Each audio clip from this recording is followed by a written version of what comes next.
Hai semua, apa khabar? Sekali lagi saya Mahadevan, seorang peguam beramal di Tetuan J.D. Fahri dan Jamil. Topik kita pada hari ini adalah summary judgment dari perspektif seorang peguam. Mula-mula sekali tuan-tuan dan puan-puan, terma yang saya gunakan pada hari ini adalah summary judgment, iaitu dalam bahasa Inggeris kita sebut summary judgment. Dalam bahasa Melayu kita lebih cenderung untuk sebut penghakiman terus, penghakiman langsung dan sebagainya. Tetapi kalau dalam bidang undang-undang ni orang lebih familiar ataupun orang lebih biasa menggunakan terma summary judgment. Dan apa ini summary judgment? Biar saya terangkan sedikit sebanyak apa maksud dia. Okey, saya bagi contoh. Saya rasa kalau saya bagi contoh ni contoh yang paling senang. Mungkin individu ni dia ada hutang dengan pihak bank. Dan hutang ni ada dokumen. Mestilah bila kita berurusan dengan bank pada kebanyakan masa ada dokumen, ada perjanjian dan sebagainya dan hutang ni tidak dibayar. Dan bila hutang ini dituntut oleh pihak bank, dia akan memfailkan satu tindakan. Dan bila dia memfailkan satu tindakan, pihak bank akan dia tidak ingin untuk memanjangkan masa. Sebab untuk dia ini adalah satu kes yang mudah, satu kes yang simple di mana fakta-faktanya tidak dipertikaikan, tak ada isu apa-apa. So, ada hutang, ada black and white dan kamu pun tak nafikan. So, dia akan masukkan penghakiman terus. Apa maksud dia masukkan summary judgment ni? Bila dia masukkan summary judgment, maksudnya dia tak perlu menerusi proses perbicaraan. Secara biasa kalau kita ada kes-kes yang lain, yang saya sebut ni kes-kes sivil ya. Bila kita ada kes-kes yang biasa, kes-kes yang lain, pada kebanyakan masa ada seorang yang menuntut dan seorang ni dituntut dan akan ada pertelingkahan dan seorang akan kata A, seorang akan kata B dan masing-masing kena panggil saksi, kena jalan kes, kena buat perbicaraan untuk tentukan pihak mana yang betul, pihak mana yang salah. Tapi dalam situasi summary judgment ni, bila tidak ada isu-isu yang dipertikaikan dan untuk diputuskan, tak perlu memanggil saksi kerana benda ni akan makan modal, akan mengambil masa dan biasanya akan memfailkan satu permohonan untuk mendapatkan summary judgment ni. So, bila permohonan ni dibuat dan jika pihak mahkamah membenarkan, maka penghakiman akan dimasukkan terhadap individu yang dituntut. Ini secara amnya, ini maksud summary judgment. Ini adalah apa yang akan berlaku. So, soalan kita yang pertama untuk hari ini. Bagaimana orang awam boleh menggunakan summary judgment ini? Apa yang kamu boleh buat? Okey, jika kamu memfailkan satu kes, pada kebanyakan masa, isu utama anak guam adalah berkenaan dengan kos tindakan. Kenapa kos tindakan meningkat? Kos tindakan meningkat pada kebanyakan masa kerana untuk prepare tindakan tersebut, untuk memanggil saksi, untuk menyediakan bundle of document dan sebagainya. So, benda ni yang akan memakan modal. Lagi-lagi kalau kes ni dibicarakan, ada rayuan lagi dan sebagainya, ini semua akan menambahkan kos tindakan. Tetapi, jika tindakan kamu ini adalah satu kes yang mudah, kes yang di mana pihak lagi satu ini, mungkin kita berbalik semulalah kepada isu hutang.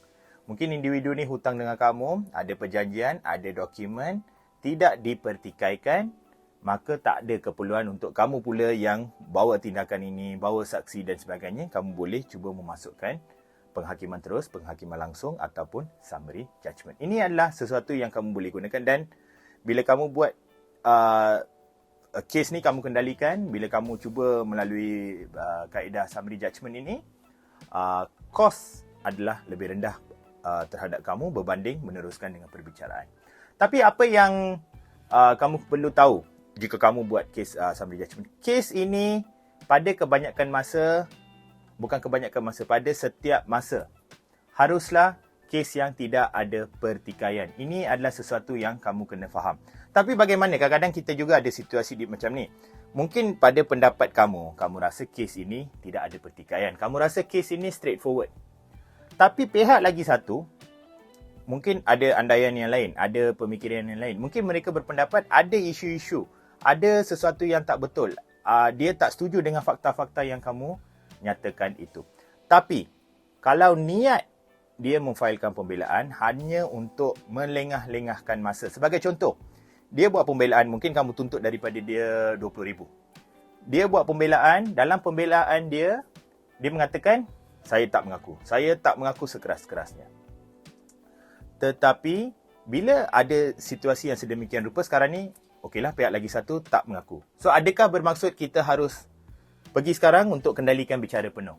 Ini pun kita kena nilai dokumen, kita kena lihat penyata pembelaan itu. Jika pembelaan itu adalah berciri dalam bahasa Inggeris kita sebut bare denial, ataupun dalam bahasa Melayu ianya umpamanya adalah kita buat penafian, tapi penafian ini tidak disokong oleh apa-apa fakta yang lain. Sebab kalau kita kata saya tak buat, tapi kita kena sebut saya tak buat kerana begini. Kalau kita tak sebut benda tu, maksudnya itu adalah berciri bare denial.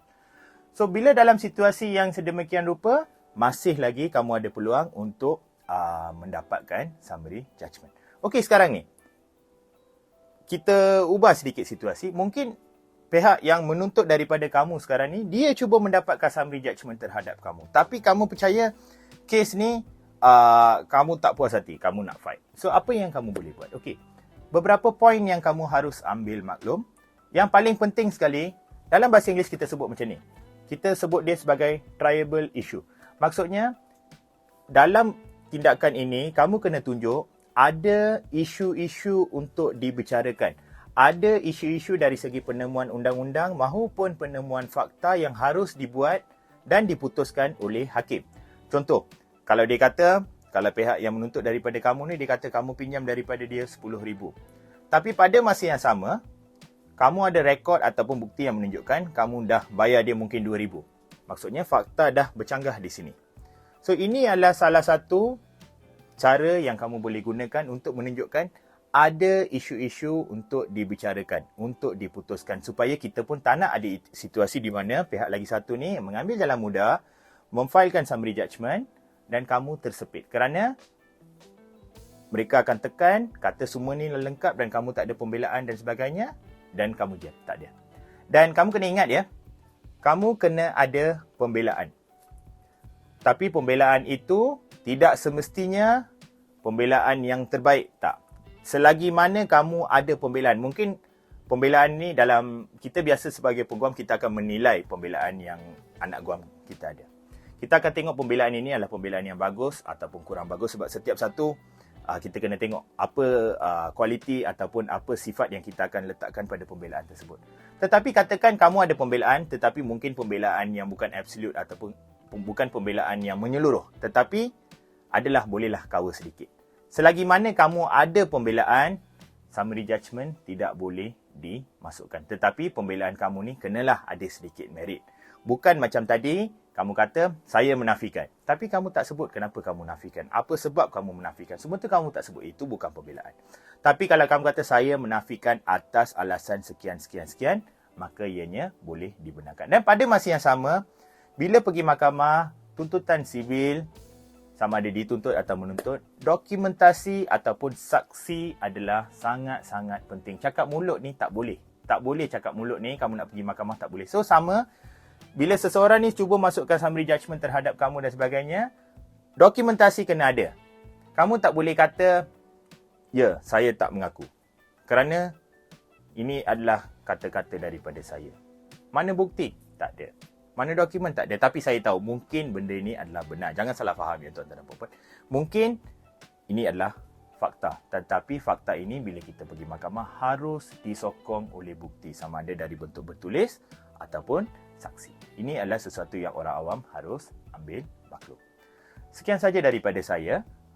Semoga apa yang saya sampaikan hari ini sedikit sebanyak dapat membantu tuan-tuan dan puan-puan. Saya nak tekankan topik kita pada hari ini adalah sesuatu yang agak teknikal. Tetapi saya percaya ianya lebih bermanfaat apabila terutamanya bagi individu-individu yang ada tuntutan dari pihak bank, daripada peminjam, penghutang dan sebagainya. Ini adalah lebih sesuai untuk individu-individu tersebut dan semoga dapat dimanfaatkan. Sekian saja daripada saya.